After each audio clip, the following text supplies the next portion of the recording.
Iya, oke teman-teman, kembali lagi bersama saya Iqbal Kanra Sarap di podcast kali ini.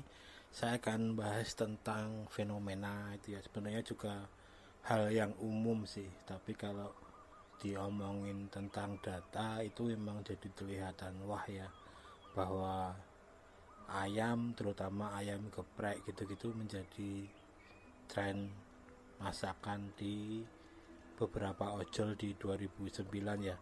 Data yang baru keluar kemarin ya di salah satu portal berita, buat saya ya emang masuk akal sih, karena secara by data pun emang eh, makanan atau olahan yang paling banyak dipesan atau di menjadi konsumsi pokok lah bisa dibilang orang Indonesia, terutama yang semua kalangan ya, yang lebih ke umum ya cuman ayam, tahu, kalau dari bahan ya berambang bawang sama lombok. Jadi cuman itu aja. Jadi kenapa kalau berambang bawang lombok naik, ya itu yang sama ayam naik, itu langsung menjadi isu nasional yang besar ya. Beda kalau daging atau apa, itu kan lebih ke, mungkin ketika lebih ke lebaran atau apa naik juga menjadi bahan itu juga. Tapi yang lebih signifikan membuat dampak orang jadi ngomongin ya ketika ayam naik, berambang naik, sama lombok naik. Nah itu mesti menjadi bahan yang enak untuk menjadi isu nasional gitu loh. Ya kalau kita di Amerika ya mungkin di Amerika konsumsi paling banyak kan juga burger ya, mungkin ya olahan-olahan kayak gitu ya. Jadi kalau di sana juga mungkin orang selalu berinovasi dengan olahan-olahan itu yang lain ya, dengan yang unik lah kira seperti itu ya. Kalau masalah ayam gitu sebenarnya juga dari segi bisnis sih, olahan ayam itu lebih masuk gitu loh untuk dibisniskan, dalam artian modal untuk bahan pokok dan lain-lain itu nggak begitu signifikan, terlalu mahal itu loh ketika kita berbisnis ayam, dan semua market nyasar. Kalau kita daging kan pasarnya ya marketnya menengah menengah ke atas ya, tapi kalau namanya ayam udah orang miskin pun udah bisa lah ketang cuman ceker atau telur, itu kan juga masih dalam lingkup varian turunan ayam gitu loh. Bahkan di Indonesia pun hampir semua daerah ya, kecuali mungkin daerah pesisir dan lain-lain yang emang lebih cenderung suka mengkonsumsi ikan ya. Tapi untuk ayam itu sebenarnya lebih lebih masuk sih. Bahkan kalau teman-teman bingung mau buka bisnis apa di daerah baru yang teman-teman baru tahu, misal teman-teman baru pindah ke mana gitu, ke daerah mana gitu, sebenarnya buka ayam itu udah pasti ada kemungkinan lakunya, daripada gambling bikin olahan-olahan yang lain gitu loh. Sama mungkin juga lele itu juga salah satu paling banyak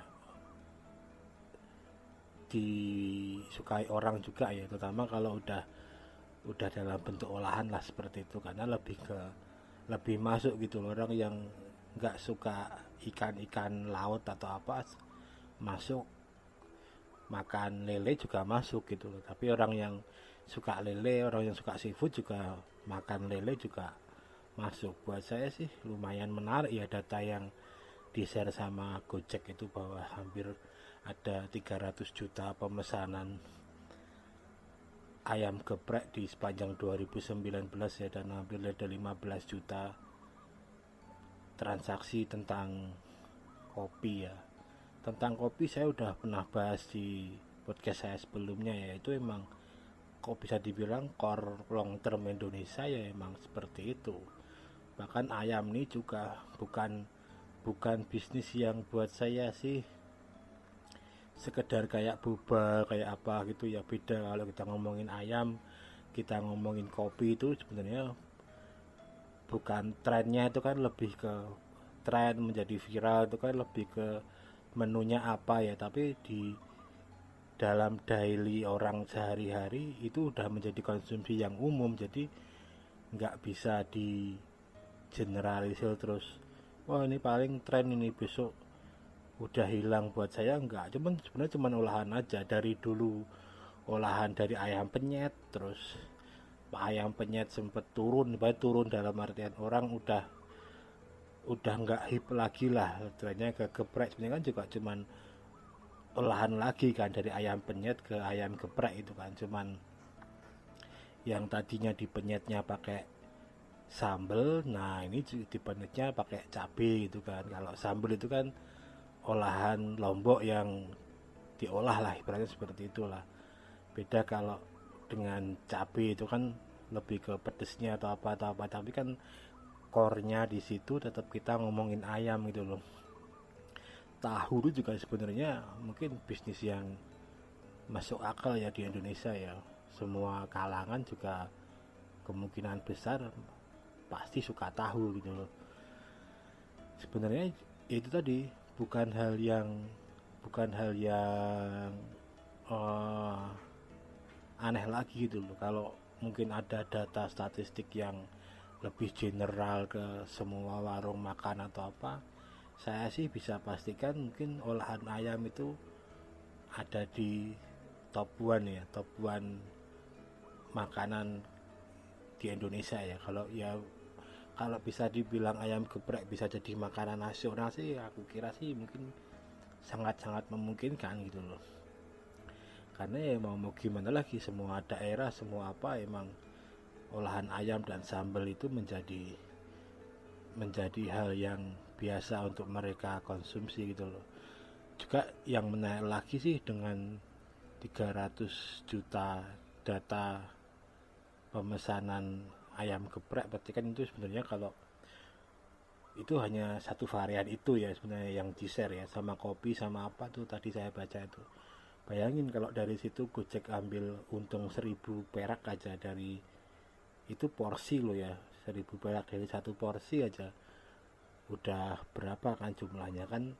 Share-sharean dari apa namanya uh, anggota ke Gojeknya kan mitra gitu kan 20% kan. Jadi kalau 1.000 aja itu udah hampir berapa, 300 miliar kan. Itu hanya dari apa namanya satu menu aja, mungkin ayam geprek gitu loh. Mungkin ada jumlah lagi yang orang banyak pesen, misal kopi gitu, atau misal tahu, atau misal siomay, jumlahnya berapa juta ya kan. Berarti kan memang buat saya sih bisa dibilang mungkin udah profit ya Gojek itu ya, walaupun sedikit atau apa ya, juga nggak tahu sih banyak seperti apa, tapi dengan data seperti itu sih sebenarnya juga masuk akal juga.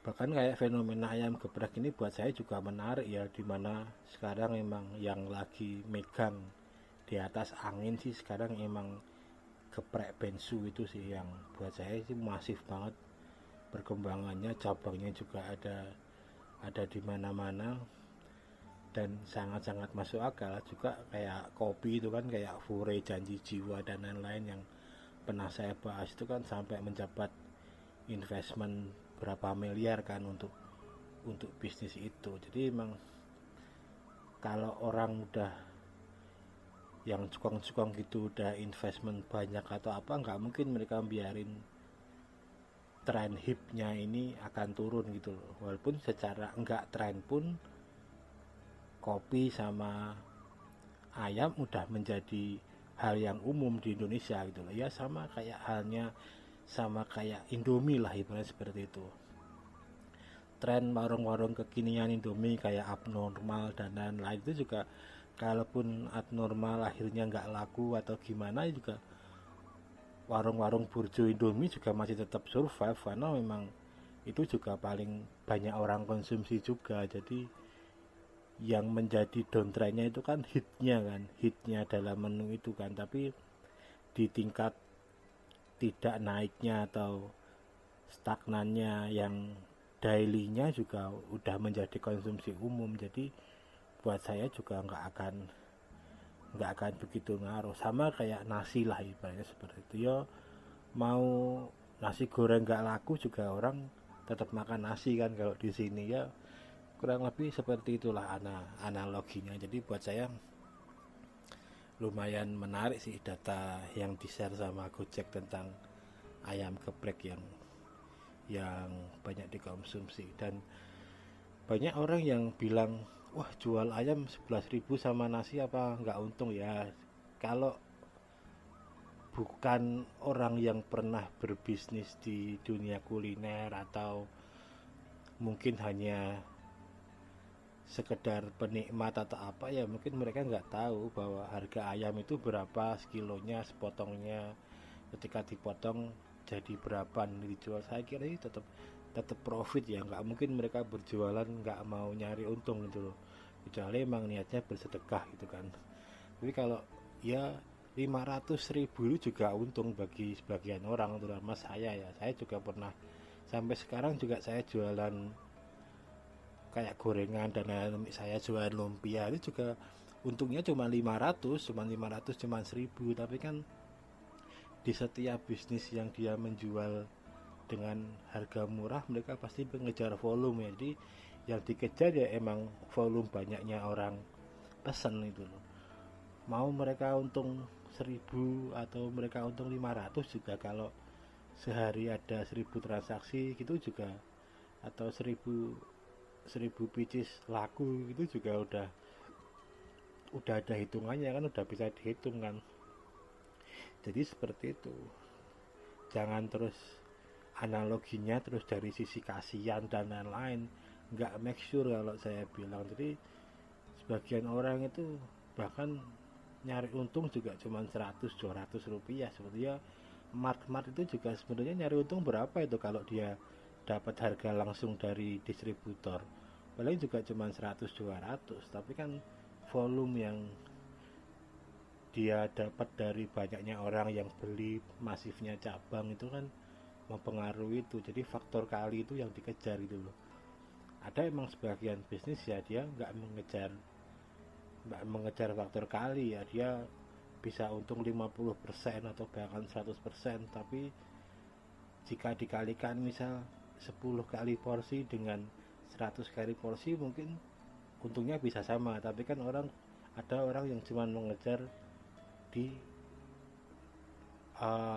harga itu gitu loh. Misal cuman aku jual 10 untungnya segini, ya nggak apa-apa. Ada orang yang penting laku banyak gitu, bisa dikalikan. Nah, dia bisa jual 100 porsi kan sebenarnya sama aja kan. Kalau dihitung-hitung misal sama-sama untungnya 500.000 juga sama itu. Jadi emang berbisnis itu kan orang beda-beda ya mengambil untungnya dan lain-lain.